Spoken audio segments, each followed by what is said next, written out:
Hello, future doctors. Welcome to one and only of your channel and my channel of Dr. साक्षी बरनवाल. शुरू करते हैं आज एक बहुत इंपॉर्टेंट चैप्टर जिसको कहते हैं cell the unit of life. तो बच्चों, इस शुरू करने से पहले let me introduce myself. जो लोग मुझे नहीं जानते, मेरा नाम है doctor Sakshi Barnwal and I have graduated from MS Ramaiah Dental College. So apart from being a dentist, I am a very passionate educator. और आज हम cell the unit of life पढ़ रहे हैं. मैंने बहुत सारे नीट एस्पायरेंट्स को मेंटोर किया है जो कि आज अपने ड्रीम कॉलेज में हैं या फिर क्वालिफाई होने वाले हैं. यस, तो B with me, stay connected. और सारे लेक्चर्स आपको इसी चैनल पे मिलने वाले हैं. तो लेट अस स्टार्ट. उससे पहले ये जान लीजिए, अगर आप मुझसे साथ इंटरेक्ट करना चाहते हैं तो मेरे टेलीग्राम चैनल को ज्वाइन करिए. ये रहा लिंक नीचे डिस्क्रिप्शन में भी लिखा हुआ है. वहाँ पे मेरे इंस्टाग्राम का भी आईडी है आपके लिए. So I am always available for you guys on both the platforms. चलिए तो चैप्टर शुरू करते हैं, cell the fundamental unit of life. तो बच्चों, जब हम सेल की बात करते हैं तो सेल हमारी बॉडी में कुछ इस तरह रहता है जैसे कि कोई घर में एक ईंट का काम करती है, वो ईंट उसी तरह हमारी बॉडी में काम करता है सेल, क्योंकि वो हमारा बेसिक स्ट्रक्चर है, बेसिक बिल्डिंग ब्लॉक है. राइट. तो चलिए सेल को जानेंगे, किसने डिस्कवर किया, कहाँ डिस्कवर किया और कैसे. Was it a chance discovery, कैसे मिला, ये चलिए बात करते हैं. तो इससे रिलेटेड कुछ बहुत इंपॉर्टेंट साइंटिस्ट है जो हमें ध्यान में रखने हैं. पहली बात कि सब ऑर्गेनिज्म सेल से बने हैं, ये हमें पता है. नहीं पता तो हमें पता हो गया है अब ये. और हर ऑर्गेनिज्म सेल से बना हुआ है बच्चों. राइट. हर ऑर्गेनिज्म के अंदर डिफरेंट तरह के सेल है. कोई मल्टी सेलुलर है, कोई यूनिसेलुलर है. अब मल्टी सेलुलर और यूनिसेलुलर क्या होते हैं? यूनिसेलुलर ऑर्गेनिज्म वो होते हैं बच्चों जिनमें एक ही सिंगल सेल प्रेजेंट होता है. वही मल्टी सेलुलर वो होते हैं जिनमें कई cell, more than one number of cell present होते हैं. More than one cell is present, वो होते हैं मल्टी सेलुलर. और हम क्या है? हम हैं मल्टी सेलुलर ऑर्गेनिज्म. जो आपको क्या लगता है जो सबसे पहला ऑर्गेनिज्म डिस्कवर हुआ होगा वो यूनिसेलुलर था या मल्टी? तो एक्चुअली वो देखा गया होगा बहुत ही ज़्यादा छोटे से माइक्रोस्कोप के थ्रू. तो जब उसे देखा गया था एक्चुअली वो एक यूनिसेलुलर ऑर्गेनिज्म था. चलिए जानते हैं.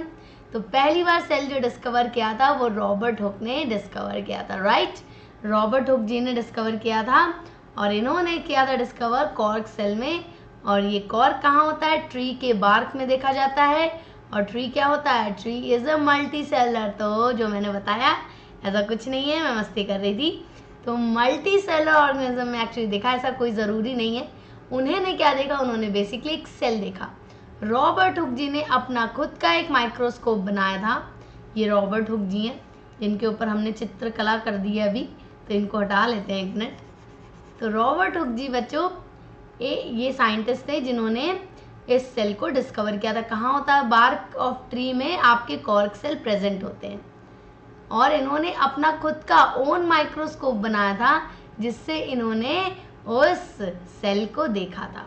बट जब आप कॉर्क सेल की बात करते हो जो कि ट्री की बार्क पे होती है, बाहर की तरफ छिलके की तरफ होती हैं. कॉर्क पुराने ज़माने में कुछ बॉटल्स के स्टॉपर के फॉर्म में भी यूज़ होती थी. तो ये सेल एक्चुअली कैसी होती है? ये एक्चुअली डेड सेल होती हैं. तो इन्होंने बेसिकली जब प्लांट के अंदर सेल देखा तो उसमें इन्होंने देखा सिर्फ सेल वॉल और कुछ नहीं, क्योंकि बाकी सारी चीज़ें डेड हो चुकी थी. राइट. तो जो रॉबर्ट हुक जी ने देखा था वो एक डेड सेल था. इसके बाद अगेन सेल को रिडिस्कवर किया लिवेनहॉक ने और उन्होंने देखा एक लिविंग सेल को. और इस लिविंग सेल को इन्होंने पॉन्ड में देखा था, पॉन्ड वाटर में.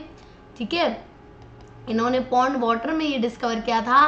लिवेनहॉक जी ने भी अपना खुद का एक माइक्रोस्कोप बनाया जिसमें इन्होंने इन सारे ऑर्गेनिज्म को देखा था. राइट.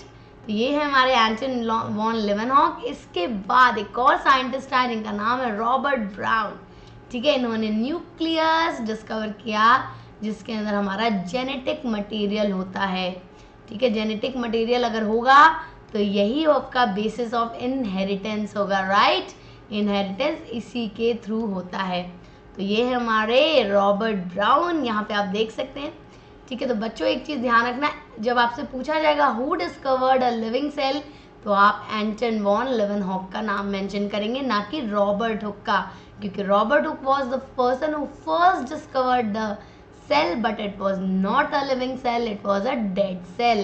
तो दो तरह से क्वेश्चन आ सकते हैं. पहला क्वेश्चन ये आएगा कि who discovered cell, तो आप डेफिनेटली रॉबर्ट हुक लिखेंगे. लेकिन जब आएगा who discovered the living cell, तब आप लिवेनहॉक जी को मेंशन करेंगे, ना कि रॉबर्ट हुक को. राइट. आई होप आपको समझ में आया होगा.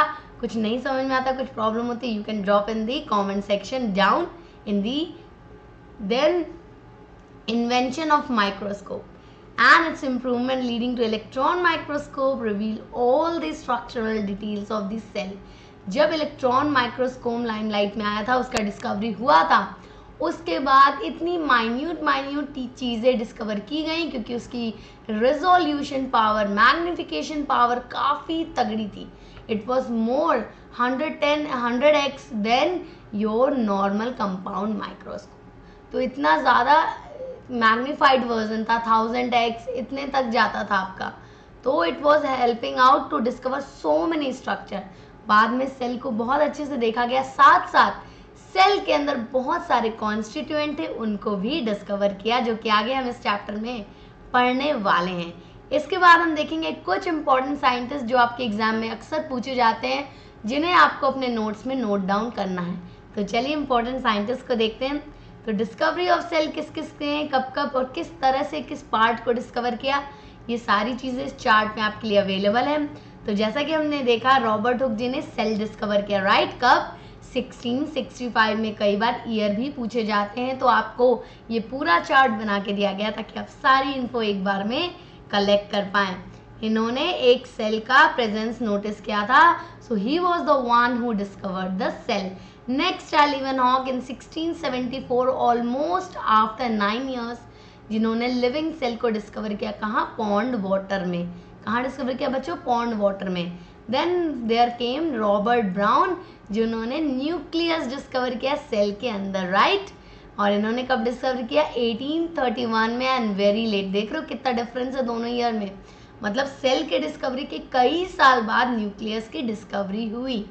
देन केम पर्किन जी, अगेन वेरी इंपॉर्टेंट साइंटिस्ट. 1839 में इन्होंने प्रोटोप्लाज्म को डिस्कवर किया, जो कि सेल के अंदर भरा हुआ लिक्विड होता है. ठीक है. सेल के अंदर कुछ मैट्रिक्स मटेरियल होता है, लिक्विड कंटेंट होता है, जिसको हम प्रोटोप्लाज्म बुलाते हैं, और वही इन्होंने डिस्कवर किया था. देन केम श्लीडन एंड सॉल्व, इन्होंने सेल थ्योरी दी. इस सेल थ्योरी को इन्होंने इनिशियली कुछ स्टेटमेंट्स के थ्रू, अपनी कुछ लर्निंग्स के, कुछ ऑब्जर्वेशंस के थ्रू फॉर्मुलेट किया. बट इसको बाद में परफेक्ट बनाने के लिए रडल्फ विर्चाउ ने एक और एडिशन किया, और फाइनली सेल थ्योरी इन तीनों के कॉम्बिनेशन से बनी. इसके बारे में हम अब पढ़ने वाले हैं कि क्या है इस थ्योरी में, क्यों बनी ये थ्योरी, और क्या खास है इस थ्योरी में. तो सबसे पहले जब सेल थ्योरी आई तो दी एक्चुअली श्लीडन एंड स्वान ने. अब ये कौन थे दोनों? ये दो जर्मन साइंटिस्ट थे, बहुत फेमस. श्लीडन जो कि एक बॉटनिस्ट है, इन्होंने प्लांट टिश्यू के ऊपर स्टडी किया बहुत सारा, और इन्होंने देखा हर प्लांट के अंदर डिफरेंट तरह के सेल प्रेजेंट है. तो इन्होंने ये कंक्लूड किया कि हर प्लांट के अंदर भले ही अलग तरीके के, लेकिन सेल इज डेफिनेटली प्रेजेंट. तो 1838 में इन्होंने ये डिस्कवर किया. वहीं एक और साइंटिस्ट थे जो कि एक जूलॉजिस्ट थे. 1839 में इन्होंने डिस्कवर किया कि वैसे ही ये एक जूलॉजिस्ट थे, तो ये एनिमल सेल पे पढ़ाई करते थे. तो इन्होंने जब ऑब्जर्व किया तो इन्होंने देखा कि एनिमल सेल भी भले ही डिफरेंट सेल से बना, इनके अंदर भी प्लाज्मा मेम्ब्रेन है, जो कि सेल की बाहर की कवरिंग बना रहा, और डिफरेंट तरह के सेल भी हर ऑर्गेनिज्म में प्रेजेंट है. तो इन दोनों की थ्योरी के हिसाब से, इन थ्योरी के ऑब्जर्वेशन के हिसाब से साथ मिलके एक थ्योरी फॉर्मुलेट हुई, जिसको कहते हैं सेल थ्योरी. और इन्होंने अपनी हाइपोथेसिस रखी कि all plants and animal bodies are composed of cells और प्रोडक्ट ऑफ सेल्स. तो ये हाइपोथेसिस दी गई in the form of cell theory.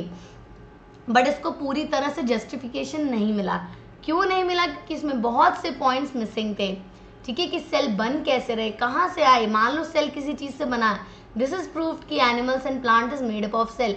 But cell आ कहाँ से रहे हैं, क्योंकि सेल तो बढ़ते जा रहे हैं, but how are they forming. तो सेल थ्योरी कंप्लीट नहीं हुई थी. तो अभी ये हाइपोथेसिस के फॉर्म में था. बाद में आया एक और साइंटिस्ट जिनका नाम था रडल्फ वर्चाउ. क्या नाम था बच्चों? रडल्फ वर्चाउ. ठीक है. तो वो बताए कि नए सेल कैसे बनते हैं. तो उन्हें एक बहुत सिंपल सा लॉजिक दिया कि हर जो सेल है वो डिवाइड करता है, उसके अंदर माइटोसिस होता है या मियोसिस होता है, जिससे वो नए सेल बनाते हैं। तो इससे प्रूव हुआ ये कि हर सेल एक पुराने सेल से बन रहा है। तो cell is only forming a new cell, so it's coming from a pre existing cell. जब ये स्टेटमेंट दिया गया तब लगा कि भाई थ्योरी में अब दम है। फाइनली सेल थ्योरी को फाइनली पब्लिश किया गया और इनको कहेंगे, इनको नाम दिया गया कि रडोल्फ विर्चाउ ने स्लीडन एंड स्वाल्म की थ्योरी को फाइनली हाइपोथेसिस को प्रूव कर दिया कि ये सही बात है। तो अब हम सेल थ्योरी देखते हैं मॉडिफाई होके कैसी दिखती है। तो अब मॉडिफाइड सेल थ्योरी में क्या बोलते हैं, all living organism are composed of cell and products of cell. दूसरा देखा था cells are arising from pre existing cell. तो ये दो सेल मिलकर सेल थ्योरी बनाई और ये ट्रायो का नाम आया श्लीडन, स्वान एंड वर्चाउ, जिन्होंने मिलकर ये थ्योरी दी थी। राइट बच्चों, इसके एक्सेप्शन दो चीजें, एक वायरसेस एंड सीनोसाइटिक ऑर्गेनिज्म। एक वायरसेस होते हैं, एक सीनोसाइटिक ऑर्गेनिज्म। सीनोसाइटिक ऑर्गेनिज्म वो होते हैं जो कि जिनमें साइटोप्लाज्म नहीं डिवाइड करता, बट उनमें न्यूक्लियस बहुत जल्दी डिवाइड करता है। मतलब वो मल्टी न्यूक्लिएटेड हो जाते हैं लेकिन मल्टी सेलुलर नहीं, यानी सेल के अंदर न्यूक्लियस डिवाइड कर रहा बट सेल का साइटोप्लाज्म डिवाइड करके नए सेल नहीं बना पा रहा है। तो इसमें एक्सेप्शन देखा गया कि न्यूक्लियस तो डिवाइड कर रहा है बट सेल नहीं बन रहा है नया। राइट, तो इसके एक्सेप्शन ये सीनोसाइटिक ऑर्गेनिज्म थे, जो कि हम किस में देखते हैं, मल्टीपल फिजन में भी देखे जाते हैं। दूसरे हैं वायरसेस, जो कि एक कनेक्टिंग लिंक है। Yes, please right it down, ये क्वेश्चन आ सकता है। This is connecting link between, किसके बीच में, connecting link between what, living and non living. तो लिविंग एंड नॉन लिविंग के बीच में ये एक कनेक्टिंग लिंक बनाते हैं। राइट बच्चों, क्यों, क्योंकि वायरसेस जो बाहर इन्वायरमेंट में फैले रहते हैं तो ये डेड के फॉर्म में रहते हैं, लेकिन जब ये बॉडी में एंटर कर जाते हैं तो ये होस्ट सेल के ही मैकेनिज्म को यूज़ करके, बॉडी मेटाबॉलिज्म को यूज़ करके अपने आप को रेप्लिकेट करना शुरू कर देते हैं। तो बेसिकली अंदर आके वो एक्टिवेट हो जाते हैं, तो बाहर ये डेड रहते हैं। तो स्टिल इट्स नॉट प्रूवन कि ये लिविंग है या नॉन लिविंग है, क्योंकि ये दोनों फॉर्म में एग्जिस्ट करते हैं। तो बेसिकली इन्हें एक कनेक्टिंग लिंक माना गया है जो लिविंग को नॉन लिविंग से कनेक्ट करता है बहुत ही बेहतर तरीके से। और ये एक एक्सेप्शन है सेल थ्योरी का, क्योंकि इनका कोई अभी तक प्रूव नहीं दिया गया है कि ये लिविंग है, डेड है, प्लस ये कैसे ओरिजिनेट कर रहे हैं। राइट बच्चों, चलिए अब हम देखेंगे लास्ट में कि हमारे सेल का ओवरव्यू क्या है, कि क्या है हमारे सेल के अंदर, क्या क्या चीज़ें प्रेजेंट होती हैं हमारे सेल में। तो अनियन सेल में देखेंगे जब, तो ये एक प्लांट सेल है। राइट, अनियन सेल एक प्लांट सेल है। क्लास 9th में जब आप सेल चैप्टर पढ़े थे तो उसमें एक एक्सपेरिमेंट था कि अनियन सेल को आप प्लीज़ जाके एक बार माइक्रोस्कोप से अपने स्कूल में ज़रूर देखें। आई नो बहुत से बच्चे देखे होंगे, बहुत से बच्चे नहीं देखे होंगे, बट अगर आप उसमें देखे होंगे तो you can see very distinct cell wall, very specific. उसके अंदर सेल वॉल प्रेजेंट होता है और सेल मेम्ब्रेन भी प्रेजेंट होता है, और उसमें अगर हम डाई डाल दें तो that can be easily differentiated. Okay, cell के अंदर और क्या होता है, सेल है मेम्ब्रेन बाउंड न्यूक्लियाई। तो यूकैरियोट्स की जब हम बात करें तो दो तरह के ऑर्गेनिज्म होते हैं, एक यूकैरियोट्स है, एक प्रोकैरियोट्स। तो यूकैरियोटिक सेल भी होते हैं, वैसे प्रोकैरियोटिक सेल भी होते हैं। प्रो मतलब होता है बेटा प्रिमिटिव, ठीक है, प्रो मतलब होता है प्रिमिटिव। तो प्रोकैरियोट में प्रिमिटिव न्यूक्लियस थे, जो पहले सबसे पहले जब ये दुनिया बनी थी, ये धरती बनी थी, तब जो सबसे पहला ऑर्गेनिज्म जिस तरह का बना था उसमें थे प्रोकैरियोटिक न्यूक्लियस। इसमें कोई भी मेम्ब्रेन बाउंड न्यूक्लियस नहीं प्रेजेंट था, इनका न्यूक्लियर मटेरियल फ्रीली फ्लोटिंग था इनके साइटोप्लाज्म में। बाद में आए इवोल्यूशन होते होते यूकैरियोट्स बनने लगे और यूकैरियोटिक सेल देखने लगे उसमें, जिसमें उनके अंदर मेम्ब्रेन बाउंड न्यूक्लियाई प्रेजेंट थी। उसके साथ साथ बहुत सारे सेल ऑर्गेनल भी अंदर थे उस यूकैरियोट में, जिसके अंदर मेम्ब्रेन बाउंड सेल ऑर्गेनल पाए जा रहे थे। ठीक है, तो प्रोकैरियोट और यूकैरियोट दो तरह के सेल हैं। अब आप ये सोच रहे होगे मैम कि यूकैरियोट अभी नए वाले हैं, प्रोकैरियोट प्रिमिटिव थे, तो हमें पता कैसे कि प्रोकैरियोट जैसा था भी कोई। तो बच्चों प्रोकैरियोट सेल्स अभी भी एग्जिस्ट करते हैं। It's not that they are not any more in this surrounding, in this environment, they still exist. अब आप ये सोच रहे हो इवोल्यूशन के चलते हर चीज़ें डेवलप करती हैं तो ये क्यों नहीं ख़त्म हुए। ठीक है, अगर आपका सवाल ये है तो मैं आपको बता दूं कि इवोल्यूशन है सर्वाइवल ऑफ फिटेस्ट, राइट। तो ये प्रोकैरियोट्स भले ही इवोल्यूशन के बाद कंडीशंस चेंज हुई but still they were able to adapt themselves in the changing environment, इसलिए ये आज भी एग्जिस्ट करते हैं। तो ऐसा ज़रूरी नहीं कि एंसेस्टर्स मर ही गए हों, किसी भी इवोल्यूशन में एंसेस्टर्स जिंदा होने के बावजूद नए जनरेशन आपकी इवॉल्व करके प्रेजेंट हो सकती है। तो इसलिए हमारे एनवायरमेंट में दोनों तरह के सेल पाए जाते हैं, प्रोकैरियोट्स भी और यूकैरियोट्स भी, राइट।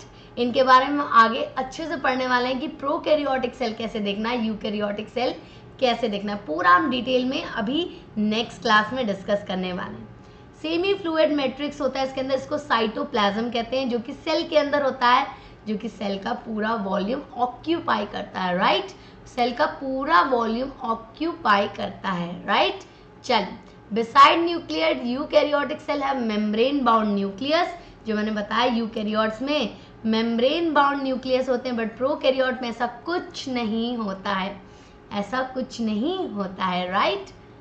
राइबोसोम्स एक ऐसा सेल ऑर्गेनल है जो कि प्रोकैरियोट और यूकैरियोट दोनों में प्रेजेंट होता है और इसके अंदर कोई मेम्ब्रेन नहीं प्रेजेंट होती है। ठीक है, this is the only organelle which is present in both prokaryotes and eukaryote, but दोनों में थोड़ा सा चेंज है, वो हम जब सेल के बारे में डीपली स्टडी करेंगे तो हम जानेंगे, राइट। चलें, within the cell ribosomes are found not only in the cytoplasm but also within the two organelles chloroplast and mitochondria and also on rough endoplasmic reticulum. तो ribosomes जो हमारा होता है, जो कि यूकैरियोट और prokaryote दोनों पे पाया जाता है, इसके अलावा भी ऐसे दो ऑर्गेनल हैं जिसमें ये राइबोसोम पाए जाते हैं, जैसे कि माइटोकॉन्ड्रिया, एंडोप्लाज्मिक रेटिकुलम, और प्लांट में क्लोरोप्लास्ट होते हैं जो कि एनिमल सेल में एब्सेंट होते हैं। ये क्लोरोप्लास्ट एक्चुअली उनका किचन ऑफ सेल होता है, जहाँ पे वो अपना खाना बनाती हैं, जहाँ क्लोरोफिल पिगमेंट होता है जिसकी वजह से वो फोटोसिंथेसिस कर पाते हैं। तो इनके अंदर भी इनका अपना राइबोसोम्स प्रेजेंट होता है। Another non membrane bound cell organelle animal में जो देखे जाते हैं वो है सेंट्रियोल। सेंट्रियोल का काम क्या होता है, ये सेल डिवीजन में मदद करते हैं। सेल डिवीजन क्यों हो रहा है, ताकि नए सेल बन पाए। तो जब नए सेल बनते हैं तो उसमें सेंट्रियोल जो होता है वो सेल डिवीजन में मदद करता है, स्पिंडल फॉर्मेशन में मदद करता है। ये हम सेल डिवीजन वाला जब चैप्टर देखेंगे, इसका नेक्स्ट चैप्टर, तो उसमें हम बहुत अच्छे से पढ़ने वाले हैं। अभी हमें ये जानना है कि दो नॉन मेम्ब्रेन बाउंड ऑर्गेनल हमें मिल गए हैं, पहला राइबोसोम, दूसरा है सेंट्रियोल। सेंट्रियोल सिर्फ एनिमल सेल में प्रेजेंट होता है, ओनली इन एनिमल सेल। ठीक है, इसलिए याद रखना है, only in animal cell, not in plant cell, right. And ribosomes आपके प्रोकैरियोट और यूकैरियोट हर तरह के सेल में प्रेजेंट होते हैं। इसके अलावा कुछ और भी सेल ऑर्गेनल हैं जिसमें राइबोसोम्स प्रेजेंट होते हैं। लास्ट पॉइंट पे चलेंगे, size and shape of the cell. तो बहुत सारे सेल्स प्रेजेंट होते हैं जिनके अलग अलग साइज होते हैं, अलग अलग शेप होते हैं। तो ज़रूरी नहीं है, सेल डेफिनेटली हर चीज़ के अंदर प्रेजेंट है, हर लिविंग ऑर्गेनिज्म के प्रेजेंट है, लेकिन उनका शेप या साइज कोई भी ऐसा नहीं फिक्स्ड है कि यही होना चाहिए, नहीं। हर ऑर्गेनिज्म के अंदर बहुत सारे चेंजेस देखे जाते हैं। सेल का साइज डिफर करता है, सेल का शेप डिफर करता है। एक ही ऑर्गेनिज्म में कई तरह के सेल भी हो सकते हैं। जैसे हम हैं ह्यूमन बींग्स, हमारे अंदर बहुत तरीके के सेल हैं, बहुत शेप के, बहुत साइज के। ठीक है, बहुत बड़े सेल भी हैं, बहुत छोटे सेल भी हैं। लॉन्गेस्ट सेल भी हमारे अंदर है जिसको हम न्यूरॉन कहते हैं, जो हमारे ब्रेन सेल होते हैं। ठीक है, वहीं शेप देखें तो ब्लड सेल का शेप अलग होता है, ब्लड सेल में ही WBC RBC सबके शेप डिफ्रेंशिएट करते हैं। नर्व सेल अलग होते हैं, मसल सेल अलग होते हैं। इसी तरह अलग अलग सेल की अलग अलग शेप एंड साइज होती है। ये डिफरेंटली बहुत ही ज़्यादा डिफर करते हैं सबसे। ठीक है, माइक्रोप्लाज्मा जो सबसे छोटा सेल है वो 0.3 mm का है, केवल 0.3 mm। ठीक है, बैक्टीरिया 3 to 5 mm होता है, और सबसे बड़ा सिंगल सेल जो है वो एग ऑफ ऑस्ट्रिच होता है। वो काफ़ी बड़ा होता है, उसको आप नेकेड आई से देख सकते हो। ठीक है, एग ऑफ ऑस्ट्रिच आप हाथ में पकड़ सकते हो, कुछ इतना बड़ा होता है हाथ में। ठीक है, इसके अलावा ह्यूमन RBC का भी डायमीटर कुछ 7 mm का होता है, 7 मिलीमीटर, और लॉन्गेस्ट नर्व सेल है हमारे नर्व सेल, राइट। इसी तरह शेप भी बहुत डिफर करते हैं, उनके फंक्शनैलिटी के हिसाब से उनके शेप डिफाइंड है। ठीक है। जैसे कि मसल सेल है वो स्पिंडल शेप होते हैं, smooth muscle, striated muscle straight होते हैं, तो डिफरेंट सिलेंड्रिकल स्ट्रेट होते हैं, तो उनका फंक्शनैलिटी के हिसाब से उनके शेप में डिफ्रेंसिएशन देखा जाता है। अब नर्व सेल कंडक्शन करा रहा है तो उसमें उस तरह का शेप है कि ताकि वो इम्पल्स को एक एंड से दूसरे एंड तक इजीली कंडक्ट करा पाए, राइट। तो डिफरेंट शेप के होते हैं, disc shape, polygonal shape, columnar, cuboid, thread like, irregular, जैसे कि हम यहाँ देख सकते हैं। तो बहुत तरीके के शेप हैं। देखो स्मूथ मसल है, ये ब्लड सेल है, ये नर्व सेल है, ठीक है। ये गैमीट्स हैं, स्पर्म एंड ओवम, जो कि सेल के ही फॉर्म होते हैं, ठीक है। एक तरह का सेल ही है ये। बोन सेल है अलग, फैट सेल है अलग, फैट सेल में फैट डिपॉजिट होता है, इसको एडिपोसाइट कहते हैं। इसके अंदर बहुत सारा एडिपोज डिपॉजिट होता है क्योंकि इसको स्टोरेज का काम करना है। तो इस तरह से हमारे सेल डिफ्रेंशिएट करते हैं अपने साइज और शेप के अकॉर्डिंगली, ठीक है। तो इसी के साथ हमारा फर्स्ट पार्ट कंप्लीट होता है, जिसमें हमने सेल का इंट्रोडक्शन देखा, सेल किसने डिस्कवर किया, इस पर कैसे थ्योरी आई और क्या होता है basic structure of cell. I hope अगर आपको सब क्लियर होगा। अगर कुछ भी आपको डाउट लगता है, you can directly connect with me on Telegram और इंस्टाग्राम, लिंक आपको नीचे डिस्क्रिप्शन बॉक्स में मिल जाएगा, और आप मुझे कमेंट में भी लिख के बता सकते हैं अगर आपको कोई भी क्वेरी आती है, राइट बच्चों। तो अभी जाइएगा मत, इससे पहले हमारा एंड में आपके लिए सवाल होता है। You have to answer this question in comment section. I will be waiting and checking your answers, and definitely I will, whoever answers more perfectly, I will take them in the next class, okay? तो quiz time में पहला question है आपके लिए, Who first saw and described the living cell? तो आपको 4 option दिए गए हैं, आपको सही नाम बताना है जिन्होंने पहली बार सेल को देखा और वो लिविंग सेल था, right. Here goes your first question. Answer question number 1 का आंसर आपको देना होगा कमेंट सेक्शन में। या next you goes second question ये longest cell in human body कौन सा होता है। आपके पास 4 ऑप्शन दिए, आपको सही आंसर देना है in the comment section down. I will be looking for your comments and definitely revert back to you. So I will be waiting for your comments and for your queries if you have anyone, ठीक है। अगर सारी query clear है तो ज़रूर नीचे comment में Bingo ज़रूर लिखिएगा, okay. So thank you everyone. See you tomorrow again with a new next topic of this, जिसमें हम प्रोकैरियोटिक सेल के बारे में पढ़ने वाले हैं। So ज़रूर like, share and subscribe the channel and hit the bell icon, ताकि आपको पता रहे कि मैम लाइव कब आ रही, मैम का क्लास कब आ रहा है। सब्सक्राइब किए रहेंगे, जब जब वीडियो आएगी आपको पता रह जाएगा। शेयर ज़रूर करना है ताकि मैक्सिमम बच्चों तक ये इन्फॉर्मेशन पहुँच पाए कि अब सारी वीडियोज़ यहाँ आने वाली हैं और सबसे लेटेस्ट चीज़ें आपको यहाँ मिलेंगी। And do not forget to like the session if you like it at all. इतना सा भी आपको अगर पसंद आया तो ज़रूर लाइक ज़रूर ठोकिएगा और बेल आइकन ज़रूर दबा दीजिएगा। सो वो लाल बटन दब जाना चाहिए, ओके। बाय बाय बच्चों, party, see you in next class, have a great day, bye.